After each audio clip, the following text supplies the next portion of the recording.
Hello, everyone. I'm Krayley, one half of Phoenix Sisters Cosplay, and you are. Oh yeah, what's my name? Oh yeah, hi. How are you? My name is Ryan. Good to see. My name is Ryan of Nerd Culture. Good to be here. Good to see everybody, and good to see you too, Crayley. It's been far too long since we have graced each other with our presence. Indeed, although we are going to see each other this Saturday also. Anyway, in case you don't know what show you're watching, you're brand new. This is Comic Books The New Class. Our whole purpose is bringing together new comic book readers like Ryan and I with older comic book readers, people who've been reading forever, so that we can give people a gatekeeping free introduction to a late start to comic books. I'm going to roll our little credits video here now. I hate those comic books. They never get the eyes right. Iron Man, that's kind of catchy. It's got a nice ring to it. I mean, Spider-Man? Superman. Superman?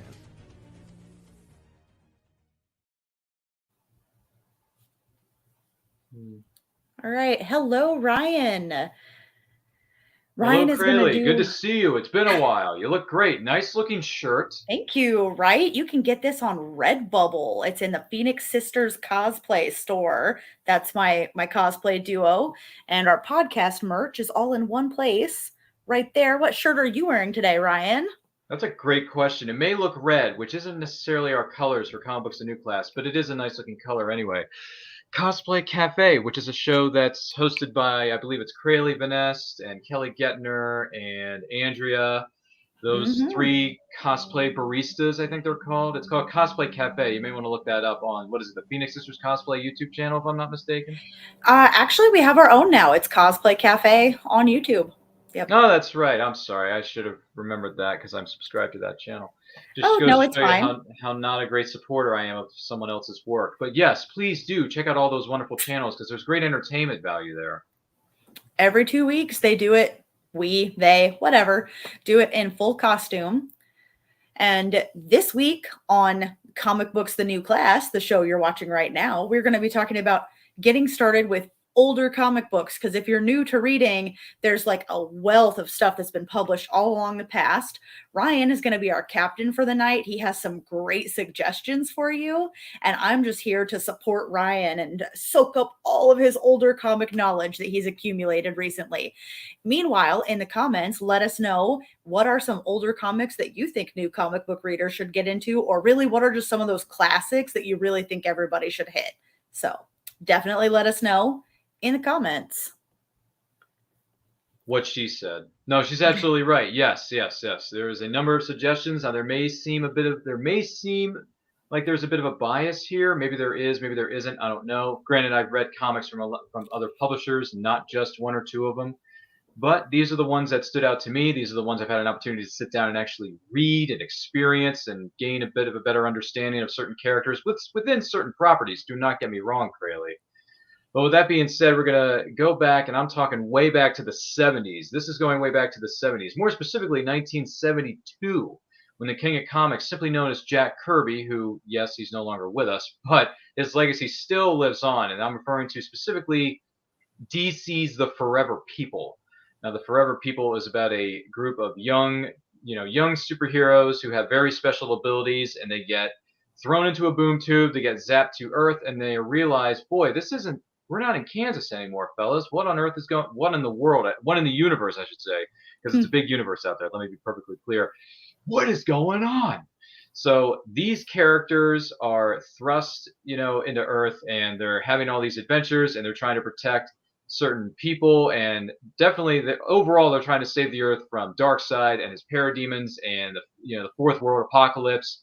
All those enemies trying to invade Earth, take over, find the secret to I believe it's not the Infinity Code, but it's like the key to being eternal, the key to being immortal, the immortal code. I forget the exact name of the code. Someone's going to correct me in the comments, I'm sure. I'm blanking on the exact code. But anyway, someone's trying to crack it, and the Forever People are trying to protect the Earth, protect their friends, protect their family, and all that jazz. So this contains issues 1 through 11. This is a trade paperback. You can find this at your LCS, which stands for local comic shop, for those of us trying to keep up with the acronyms. It's a lot, I know. And the Forever People is really good. It's a really good introduction to get to know Jack Kirby as an artist, as a storyteller with his artistry, his some of his writing, all that kind of jazz.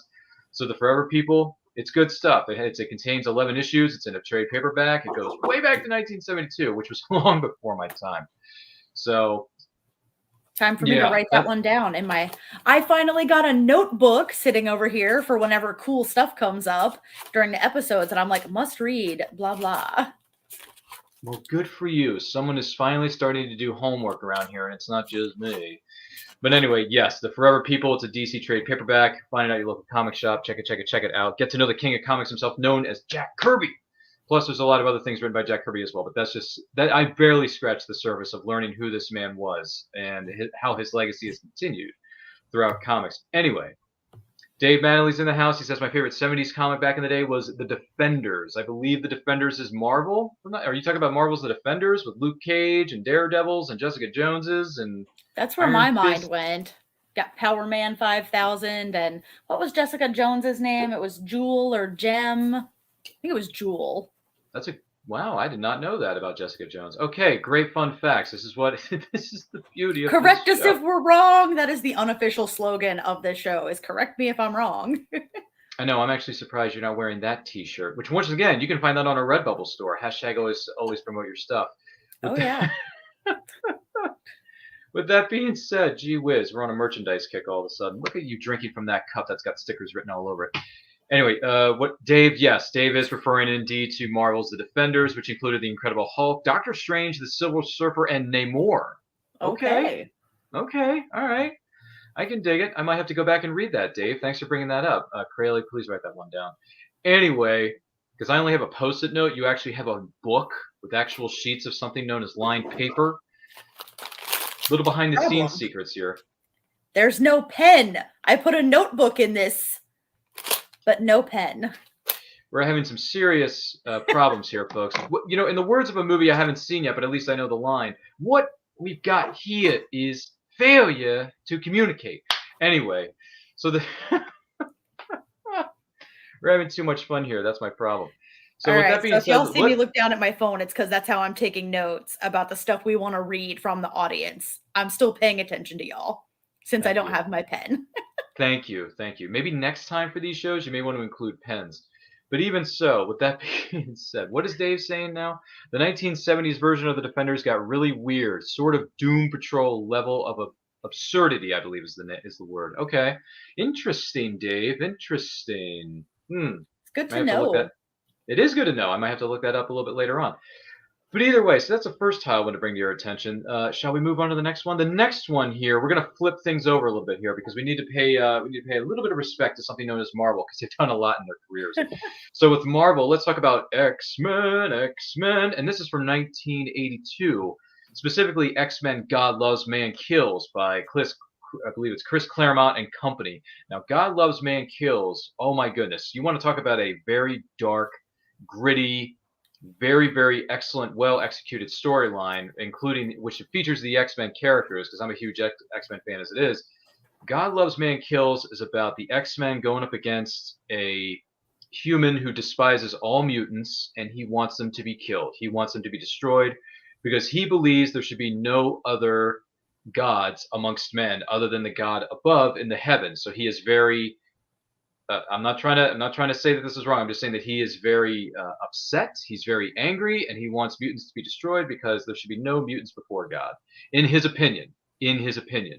So X-Men got to team up to stop him. It's not going to be an easy feat, and boy, do you get a lot of great character moments in this God Loves, Man Kills storyline.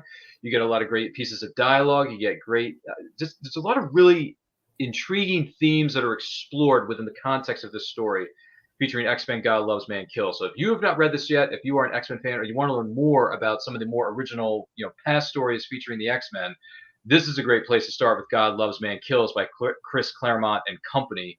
Very, very good writing. Really, really solid artwork. I mean, look at that cover. I mean, that cover tells you that this is getting serious, like real serious business, Crayley. So, it's dark. It's serious. It is. It's intriguing. I think it's fair to say it's a mixture of a lot of different things. Am I saying that right, Crayley? Yes, I think I am. So We'll leave it at that. Sorry, I shouldn't be laughing because X-Men God Loves Mankind is a very serious storyline. But yes, so on the flip side of that, there's a Marvel title there for you. Great, it's not going to be all just DC. Trust me, we're going to try to include as many other properties as we can. It's not always easy, though. But with that being said, so that's the second one I wanted to bring up. Let's see, I'm trying to go in chronological order here, and I'm trying to look at my other titles here that we have featured. I'm just trying to make sure I'm doing this in the right order. But even so, let's go once again to 1982 with DC's Daring New Adventures of Supergirl, which is written by the incredible, and I mean incredible, Paul Kupperberg, with work by Carmine Infantino and what's that person's? I can't read the third. I can't read the third name. Bob Oksner. Bob Oksner. Okay, there it is. There it is. There we go. Thank you. Sorry, this is what happens when you're not wearing glasses. So put your eyes on before the show, Ryan. Gosh. I didn't bring a pen. You didn't bring your eyes. I did bring my eyes. I just choose not to wear my glasses because I'm trying to avoid the glare in the camera. Sorry, that's a behind-the-scenes secret right there. So anyway, Daring New Adventures of Supergirl it was originally published in 1982. This is the trade paperback specifically for Volume 1, which contains the first 12 of 24. Count them, 24 issues of this series that were written at the time in 1982. Paul Kupperberg took the girl of Steel and gave her an incredible story of her making a stand on her own, taking control of her destiny, forging her own legacy, not living in the shadow of her Kryptonian cousin Kal-El. Kara is, she moves to a new town. She's trying to just, get an apartment, start going to school, learn the ropes of education, and just try to live, a civilian normal life. But unfortunately, it's not always easy when you're also the girl of Steel, who has got great power. So, and you're also the cousin of Superman. It's not an easy thing. But the artwork is some of the best artwork I've ever seen in a trade paperback. I think this is some of the sharpest writing I've read so far in my comic book journey. Because I've only been reading comics for 5 years, ladies and gentlemen, just to give you a little bit of context. I've only been reading for 5 years. But this is some of the sharpest writing and sharpest artwork that I have ever seen in a graphic novel and a comic book. So if you are a fan of DC in any way, shape, or form, if you want to learn more about some of the other characters that are not just Superman, not just Batman, not just Wonder Woman, not just Green Lantern, like not some of the major characters, give Supergirl a chance. More specifically, the Daring New Adventures of Supergirl a chance, because this is just great stuff. I mean, I've been a Superman fan for a long time, but to learn more about his family, to learn more about some of his, the Kryptonian heritage and the stuff that his cousin was doing, outside of what Superman was doing, is just fantastic stuff. It's fantastic stuff. So definitely pick this up at your local comic shop. Find it on Amazon if you have to. Do whatever it takes. Do whatever it takes.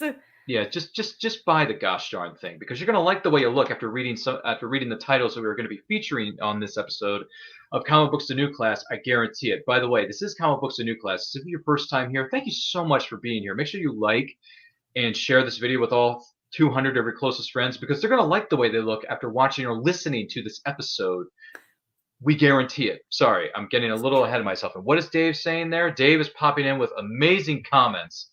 Let's see here. He's chiming in with something about the 80s. He says, my favorite 80s DC. Oh, sorry. I didn't mean to steal your thunder, Crayley. Oh, that's okay. Let me give your voice a break, since you've got all the book, all the book recommendations this week. No, we love it. We love it. Go ahead. My favorite 80s DC, according to Dave Mattingly, Watchmen. 80s Marvel, Mark Spector's Moon Knight. Indie, Flaming Carrot. I've heard something about Flaming Carrot. It might have been from you, Dave, on a different podcast that I was watching that you chimed into. I have to write that one down too. I mean, the other two are great suggestions. They've been on my to be read list forever, but Flaming Carrot. I never didn't even write the other two down for you, Ryan. You're just gonna have to write everything down for me. Yes. Well, Watchmen I've heard of. I know that one because I saw the movie. The movie wasn't very good in my opinion. Nothing against the graphic novel, because I have not read the graphic novel. I've only seen the movie, so I know it's not fair to judge. Moon Knight. I haven't seen the miniseries on Disney Plus yet. I got a Moon Knight trade paperback sitting on my desk. I haven't read it yet. I'll get to that. I'll get to it eventually. It's called Moon Knight: Shadows of the Moon. I think it's called, or Shadows of the Night. Shadows of the Night. I think that's exactly the one I have too. Great, we're twinsies. You may want to look that up and then let me know after this show. Take a picture of it. Send it to me in Messenger. Anyway, Dave says, continues. Flaming Carrot is best known for his, quote, backup group, the Mystery Men, who had a movie in 1999. I loved that movie. That It was a was funny so movie. good. Like, it was I just actually fun. have that movie on DVD, and it's signed by Kel Mitchell, who played the Invisible Boy. Oh, that's so nice. And Yeah. also, if you're new joining us, having X-Men up on the screen earlier, I don't know if we've ever pointed out that our title, Comic Books, The New Class, is very like loosely inspired by X-Men, The New Class, where like the new generation comes in, like they're building on a legacy, you know? Maybe So X-Men Evolution, X-Men Evolution a little bit. Yeah, which too. was like a Like soft reboot for X-Men. Hey, David's here. I wonder who that may be.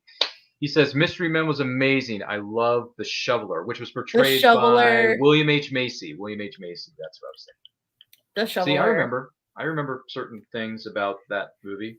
See, I'm better at remembering certain things about movies than other properties. But anyway, that's neither here nor there. I Thank you so watched the much. back-to-back feature one time of the Mystery Men and What's the other one? Master of Disguise at a drive-in once. Oh yeah. And I gotta tell you, Mystery Men is a lot better than Master of Disguise. I The think only everyone part in of the world would agree with that. So just let's not talk about that. But anyway, that's neither here nor there. By the way, David, thank you so much for being here. Really appreciate you chiming in the comments. Please feel free to continue to do so. So the next title I would like to bring up here for just a minute.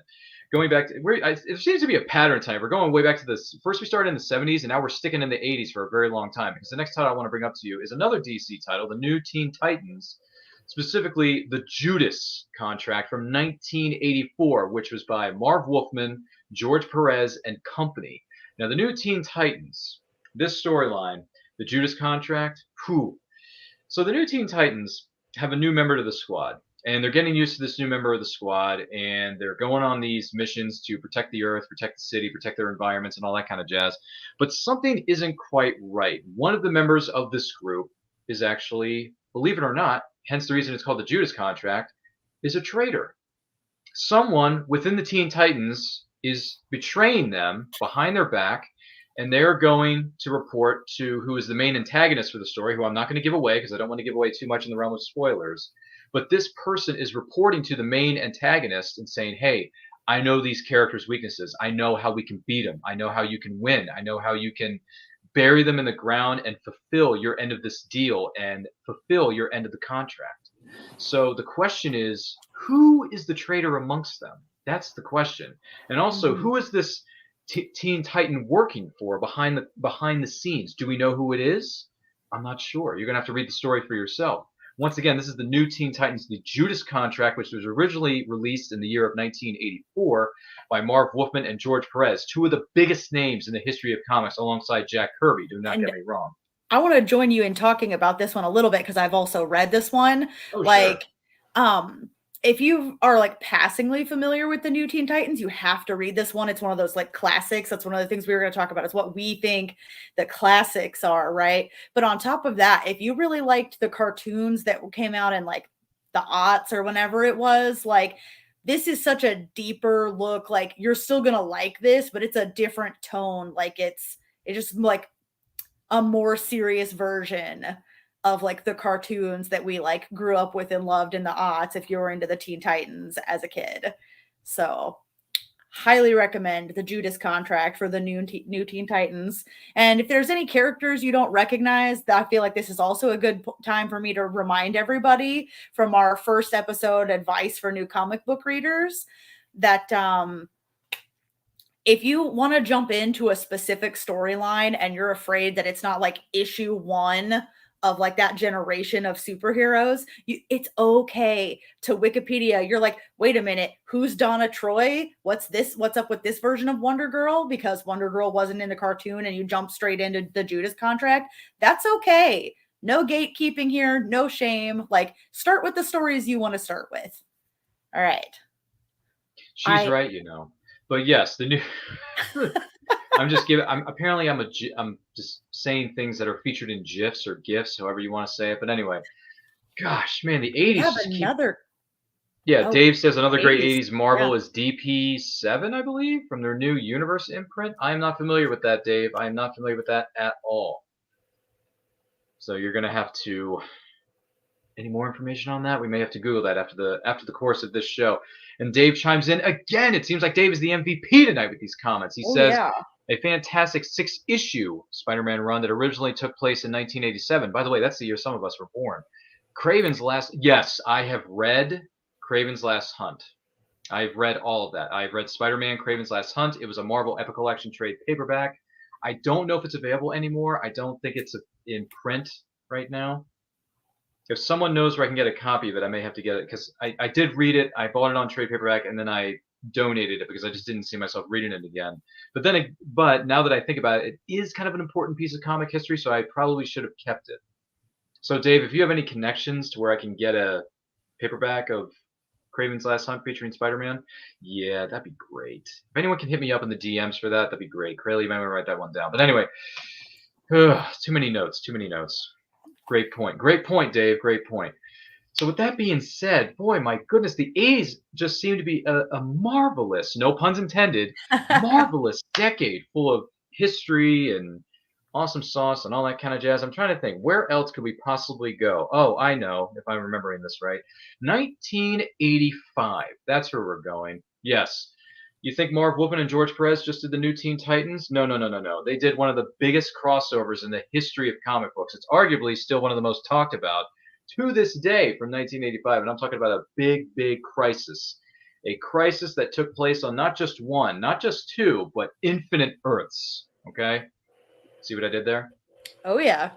Crisis on Infinite Earths. Once again, this is from the creative team of Marv Wolfman and George Perez. George Perez recently passed away, so RIP to George Perez. A legend in the comic book industry and a legend amongst comic book fans all around the world, Craley. That is a true statement. So Crisis on Infinite Earths. We've lost a few in recent years, a few comic book legends. Yeah, we've lost several, actually, which is sad. And our hearts go out to their friends and family members of those who have passed on more in the past and more recently, one of them being George Perez. So Crisis on Infinite Earths, what exactly is this about? Well, I'll tell you in simplest terms are the most convenient definitions, which is every single character in the history of DC Comics up to that point come together and they cross over like crazy, because all the Earths are about to be destroyed by someone known as the Anti-Monitor. So I believe I forget the female character's name. I'm sorry, I'm blanking on her name. But the Monitor recruits a specific group of heroes from different Earths within the DC universe to stop this crisis from ever taking place and to prevent all the Earths from being entirely destroyed and all the heroes being decimated. The villains want to take over, but it's the Anti-Monitor is obsessed with destroying all the Earths and destroying all the heroes who could potentially derail his plans. So you see different versions of Superman, you see different versions of Wonder Woman, you see different versions of Green Lantern. Anything you could possibly think of in your mind is just all the DC characters coming together and teaming up to take on their biggest rivals, their biggest villains, to save the entire universe and then some. So this is action-packed. It is dark. It is gritty. It is heavy.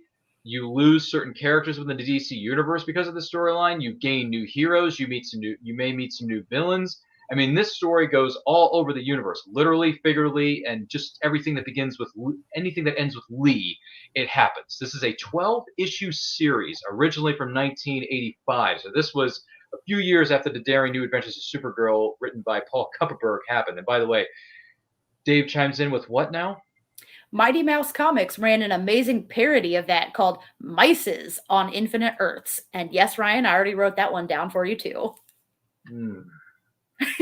Gosh almighty. I don't know if I want to read Mices on Infinite Earths, Dave. I don't think I can do that. I don't know if I want to read that. You seem to have kind of a low tolerance for cheese. I just don't see what I'm going with there. Cheese. Thank you. Yes, mice. Yes. I just don't think I can read Mices on Infinite. Or I don't know if I can. Dave, I'm sorry. I don't think I can read that. But Craley will next weekend.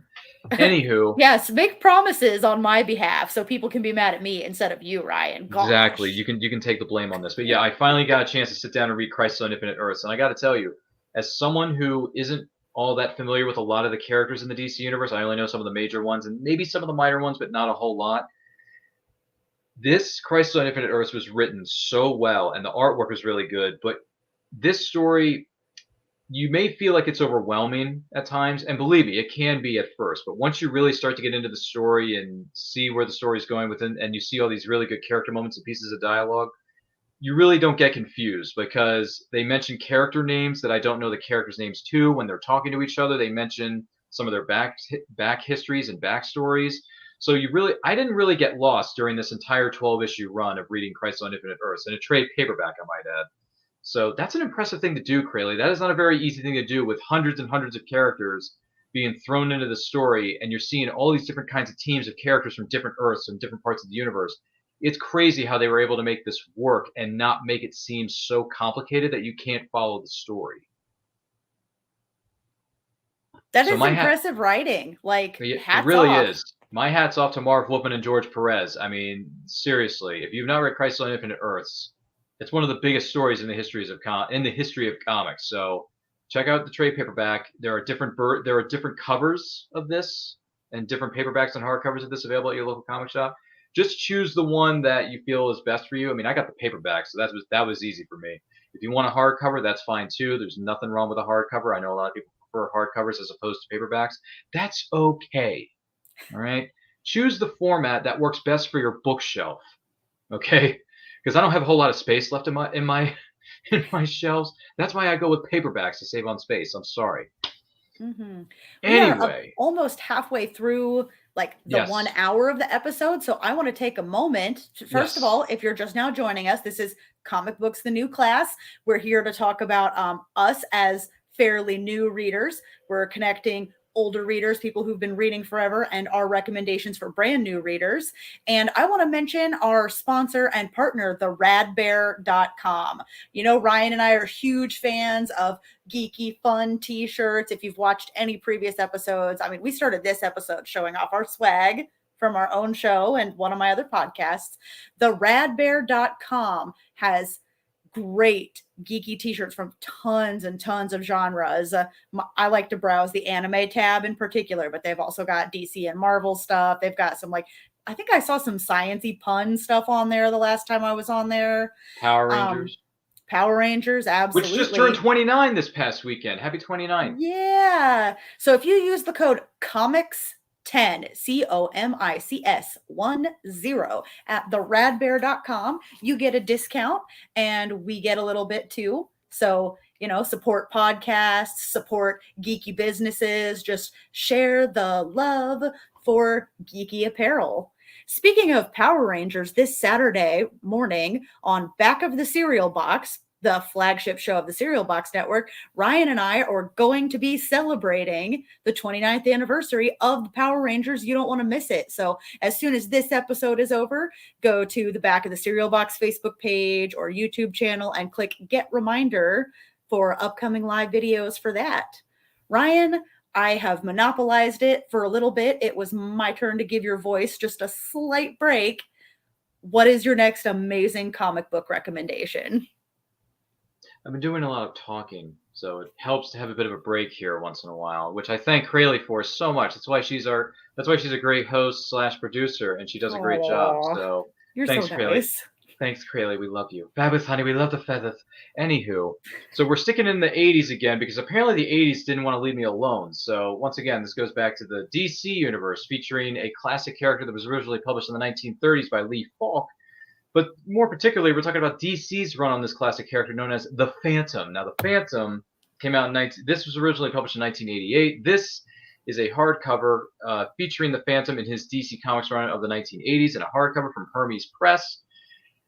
You can find volumes 1 and 2 at your local comic shops or on Amazon or other places where you can purchase books. It's called The Phantom, and this is an incredible, really good, solid run on this classic character from the 30s. So if I'm remembering this correctly from DC Comics, this was written by Peter David. It was penciled by Joe Orlando, inked by Dennis Jonke? I'm sorry, I may be mispronouncing that. Also, a subsequent series was written by Mark Verheiden and drawn by Luke McDonnell, and it ran for over 13 issues from 89 to 1990. And also 1988 moving forward. Sorry, 1988 moving forward. My bad. And it was also edited by someone I have had the pleasure of meeting and having on my show known as And I Quote, which is on Saturdays at 12 p.m. Eastern Time. Hashtag always be promoting. Bob Greenberger was the editor of this series, and I got a chance to talk with him about it. He really enjoyed being a part of this creative team and putting this together. Now, the Phantom in this iteration of the character sticks to the classic, the Ghost Who Walks. I believe it's Tortonga is the name of his island, if I'm saying that right. If I'm mispronouncing it, let me know in the chitty chatter, because I know I'm Correct probably us wrong. if we're wrong. Correct us if we're wrong. Yes, we probably should have made a show that says correct us if we're wrong, not just correct me if I'm wrong. You might want to add that to your design features for later on our Redbubble. You might want to write that one down. Anyway. Maybe. The list is so long. It's so long. Is it? Okay, I look forward to hearing your ideas for our merchandise moving forward. Crayley, you and I are going to have to talk about this in the backstage area. Even so the Phantom is good stuff. It's an action story, still set in the 30s, even though this is published in the 80s. It's an homage to the character, it's a tribute to the character. It's great stuff. It features action, it features the Dog Devil, it features his forest hero. Features him going up against pirates and people trying to take over his land, and he's trying to find something in New York City, and he's trying to protect his love interest, Diana Palmer, from New York. Her uncle owns the Tribune. That's from the movie featuring Billy Zane. Good movie, too. Underrated comic book film is The Phantom featuring Billy Zane. If you haven't seen the comic book movie The Phantom, check it out. I don't think you're going to miss out on that because it's a really entertaining film. It's just a fun adventure movie, and there's nothing wrong with a simple adventure movie. There really isn't. So that is what this is. This is volume 1. This is the cover for volume 1. This is 3 volumes in hardcover from released by Hermes Press. So check them out online, check them out on Amazon and stuff of that sort. The Phantom from the DC Comics run of 1988, if I'm not mistaken. Good stuff, really good, and it's an action-packed storyline, so you really can't go wrong, at least in my opinion. Dave, what could you possibly be babbling about now that is so not important? No, it is important. It's very important. He says that the Phantom is his favorite pulp era character, and then on top of that anything from Peter David is worth reading, which that's good to know because we trust your opinion, Dave. That's exactly. That was the name I was trying to focus on just a little bit more. But yes, Peter David. So yes, anything from Peter David is worth reading. I would agree with that, Dave. I would agree with that. By the way, Dave, if you have any more suggestions from Peter David, please let us know in the chat or let us know in the DMs. Because you and I are Facebook friends, so you're allowed to DM me. It's fine. So with that, or Crayley for that matter. So with that being said, because we all get DMs every day. Anywho, with that being said, I'm trying to make sure that we're not still. Yes, we are still in the 80s. Good gosh, the 80s do not want to leave us alone because the 80s was just such a great decade filled with incredible writings and storylines featuring great classic and some newly introduced characters. I believe this is the last one on my list, Crayley, if I'm not mistaken, and if it isn't, Lord help us. So we're going to towards the end of the decade, more specifically 1989, and we're talking about Batman. But this time, Batman is transferred back in time. Got to get back in time. Huey Lewis in the News. Anybody remember that song? If you don't know what I'm talking about, watch a little indie film called Back to the Future. You're going to like the way you look after watching that film. Boy, I've said a lot. So this is Batman, Gotham by Gaslight. That was published in 1989. This is from Mike Mignola. That name should sound familiar to comic book fans, right? Mike Mignola. Doesn't that name ring a bell for some of you? I think Brian might be getting at the fact that Mike Mignola is one of my all-time favorite comic book writers. Yes. So this was early in his career, Mike Mignola, with Gotham by Gaslight. I believe he did the artwork on this one, Crayley, if I'm not mistaken. So yeah, it's good stuff. Mm-hmm. And for the life of me, I'm forgetting the person who wrote this. His name is there on that cover. I just can't see his name, but let me see if turning our little ticker off on the bottom for a second helps me see it. Brian Augustyn. That's it. All right. So Brian Augustyn wrote this. Mike Mignola and his creative team did the artwork. So Batman Gotham by Gaslight takes place in Victorian England, and this is during the time where Jack the Ripper is killing people, and Batman plays the detective who's out to stop Jack the Ripper. So this is the very first Elseworld story that was ever written and published in the history of the DC Universe, and it specifically is Batman Gotham by Gaslight. I strongly recommend this book. It's fun. Yes, it is violent. It does get dark. I mean, it's not gory, so it's not like NC-17 R-rated violence. You're not going to see, blood and guts spilling out all over the floor in this book, so don't worry, you won't go crazy. But it is dark. I mean, Batman is dark and brooding, so that's kind of his thing. Even in Victorian England, where he's playing a, wealthy businessman who apparently moonlights as a detective wearing a cowl and a cape like this, which is featured on the cover of this book, if you may be wondering what you're looking at. So Batman Gotham by Gaslight, check it out. First Elseworld story ever published, and it's a good read. It's a quick one. It's not very long. It's only some odd issues. I can't remember the exact numbering of issues. I think it's only 6, maybe 5. I can't remember the exact number. Someone correct me in the chat. But even so, it's good stuff. So there you go. Batman Gotham by Gaslight came out in 1989, and I believe we have finally wrapped up the 1980s because there was just so much that was published So much. originally in the 1980s AD. Isn't that fascinating to you, Crayley? Yeah, I mean, and there's just some really classic stuff that, like, I don't know what it is that just sticks in people's memories about, like, a lot of stuff that came out in the 80s. Like, I feel like there was a lot of, like, mashup of what didn't define a genre of film or comics in the 80s. And I don't know, so it was a magical time, apparently. Dave says, Mike Mignola, oh crap. And It's early Mike Right. Mignola, Dave. And what's the next thing that he states? he says that my favorite 90s DC, Oh, Justice League JLI, Justice International. League International, Marvel, New Warriors, and Image, Astro City. Then Indie, Milk and Cheese. Dave, you've got cheese on the brain between the What? Mices on Infinite Earth, the What milk is and going cheese. on? You're making me crave cheese cubes, and I think I'm out. I want to go to the store after this and go buy yourself some. But Right. It's anywho, Dave's fault I have to go to the store after 9 p.m. tonight and be like, I need cheese. apparently so. I'm not really sure.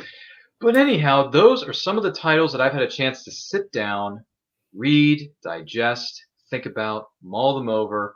And those are some of the titles that I would recommend for those of you who may be wondering, where's a good place to start when it comes to old school comics? Where's a good place to start when it comes to, older runs featuring these characters that have been around for many, many, many decades? Well, apparently the answer to every question has been the 1980s, unless you want to look for the Forever People and some of the earlier works by Jack Kirby, in which that would be the 1940s to I think he wrote all the way to the late 80s or mid 80s, if I'm not mistaken, for Jack Kirby. So that's a lot of history featuring Jack Kirby. But Jack Kirby, I was talking about the Forever People specifically from 1972. So we went from the 70s and then we just stuck around with the 80s. So apparently there's an answer for everything in the 80s. So there you go. Right. I think one of my other favorite Mike Mignola in Gotham stories was also from the 80s. I cannot remember. So, if you know, correct us in the comments. But The Phantom Stranger, I think is what it was called. So it's Yes. about you Yep. know what I'm talking about then. Because I believe Paul Kupperberg wrote that and Mike Mignola did the artwork, if I'm not mistaken. Yeah. So, which it was really cool. So it's in Gotham, but it's not a Batman story. It's before Batman's time. Right? Am I remembering the right story? No, I think you. I Yeah. can't remember 100%. Correct us if we're wrong, but I do have a set of. I have 4 issues of the Phantom Stranger that were from Paul Kupperberg, and I believe Mike Mignola had something to do with the artwork. So Dave or anyone else, let us know in the chat if we're right or wrong. I wonder if Mike Mignola's Krypton stories were from the 80s too. If not, they had a very 80s feel to them. The 80s had so much going for it. It wasn't just the comics either. It had the movies, the music, the soundtracks to those movies, the TV series. There's so much to love about the 80s. My gosh. Video killed the radio star. Yes, and that too. What is this, karaoke now? Yeah, sure, why not? Could be. But anyway, those are the titles that I have had a chance to sit down and read and recommend. So if anyone else has any other recommendations that Crayley and I, or maybe someone else who may be watching or listening to this, so check out, please, by all means, let us know in the comments, let us know in the chat. Make sure you like and share this video with all 400 of your closest friends because they're going to like the way they look. After watching or listening to this series known as Comic Books, The New Class, we guarantee it. Am I right? I think I am. You're definitely right. You're also going to want to check out occasionally. I contribute with blog posts that are based on the content we talk about here when good points come out, especially from viewers or from some of our more informational, like how to take advantage of your local comic book store type segments on the Back of the Cereal Box blog. So I think it's back of the cereal box.fun. If you go there, there's a blog tab. It's right at the top of the website. So if you're one of those people who absorb things a little better after you've seen them written down, I'm trying to make sure we get some of that content in that writing format too. I had an entire blog called Correct Me If I'm Wrong, talking about how you can actually enjoy really any of your interests, but especially comics books better if you're willing to like keep an open mind. Like there's just comic books encompass so much. That's why we're never going to run out of topics to talk about for this show. And so also I'm never going to run out of blog content for back of the cereal box.fun. So So many Shameless great self-plug things. there. I know, so many great things in so little time. I'm telling you. Are there any other titles that you would wish to bring up, Crayley? Or Oh goodness, as far as like we're talking older stuff, I mean, the golden age of the Justice Society of America, like I walked over to my bookshelf right before the show going, I have to own some of them. No, I borrowed them all from a friend and like could not remember the specific titles and issues, but the golden age for the Justice Society of America, it's all I mean, it's golden. It's the golden age and they're all older like I think 70s and earlier. Again, I'm horrible with dates, which is why Ryan was in charge of this episode content wise. I feel no passage of time. Like, I don't know what decade anything happened in, but they're older and they are really great. Anything Stan Lee, like, because Stan Lee has contributed on the X-Men some many? too. Some of that stuff is older and it's like I'll be reading something and I'll be like, oh, this is really great. It just got this really extra nostalgic feel. Close it. Oh, that's why. It's because Stan Lee was one of the contributors on this one. So yeah, those are my way less structured and informational suggestions compared to Ryan's. Ryan I was is gonna like, say, way to be so specific, Crayley. No, that's neither here nor there.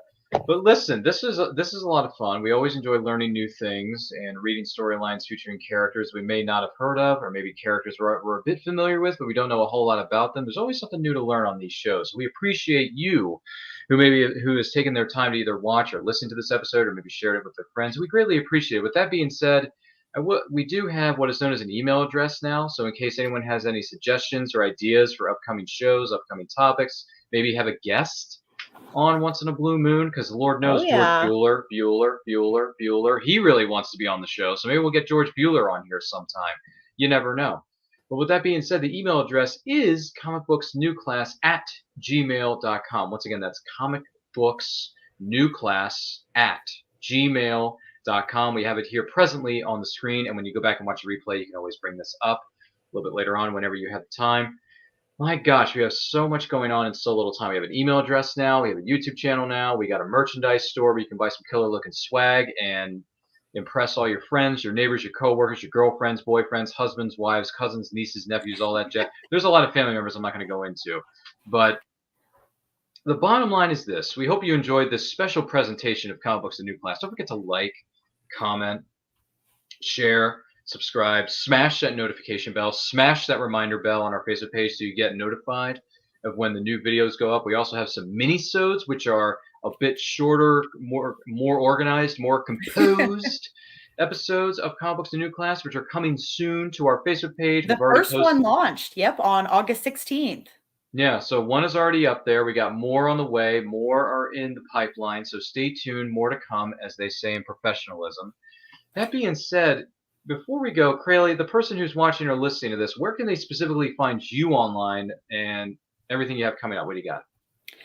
So if you go to linktree.com/Phoenix Sis SIS cosplay, all of my cosplay stuff is there. All of my podcast stuff is there. I have a business selling Pokeballs. That information is there. And then also my cosplay partners information is there. You're going to want to see her stuff too. She wrote two now amazing books, Scorcher and Thin Ice. She just published her second one. I edited it. We are like a dynamic duo lately. And so you can get all my fun stuff that's going on there. Well, there's a Ryan, lot of great things coming. where can we find you out in the reaches of space on the interwebs?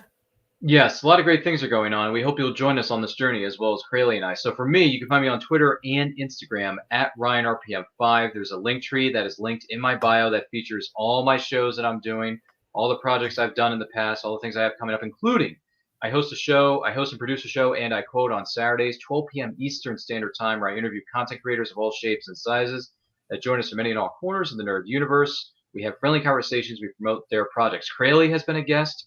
Kelly Gettner has been a guest. Andrea has been a guest. The other John cosplay cafe barista. Yeah, Andrea. John B. Pica has been a guest in the past. So and Paul Kupperberg, who we mentioned earlier, who wrote The Daring New Adventures of Supergirl. He also contributed to some other storylines. Bob Greenberger, who contributed as editor for the Phantom storyline of the 1980s in DC Comics. I've interviewed him. I've interviewed lots of wonderful, incredible people. So I'm very much looking forward to meeting my future guests, everyone who's coming up. So that's something that I do. And also I'm the co-host of Comic Books, the New Class, with this charming young lady over here known as Craylee Vanest. Make sure you like and follow her stuff because she works hard too. Support indie creators, support small businesses of all shapes and sizes because they're what makes the world go round and round, and they keep everything ticking. So Yep. I know I have a always promote your friends. hashtag always support your friends. Yes, I have a strange way with words, but that's just the way it crumbles. Cookie. It's so handy. We use it on Cosplay Cafe all the time now too. We're like, as Ryan says, hashtag always support your friends, hashtag always promote your friends. So there's a lot of hashtags being used on social media, but yes, that's where you can find me at RyanRPM5. Make sure you like, comment, share, subscribe, do all that stuff. And in the meantime, stay healthy, stay strong, stay safe, and remember, life is better when reading. that is entirely true. Good night, everyone. We've really enjoyed talking with you, Dave, especially. Like we've got homework now. We've got stuff to look up now. So thanks, especially to you, Dave. We're gonna sign off now. This has been Comic Books: The New Class.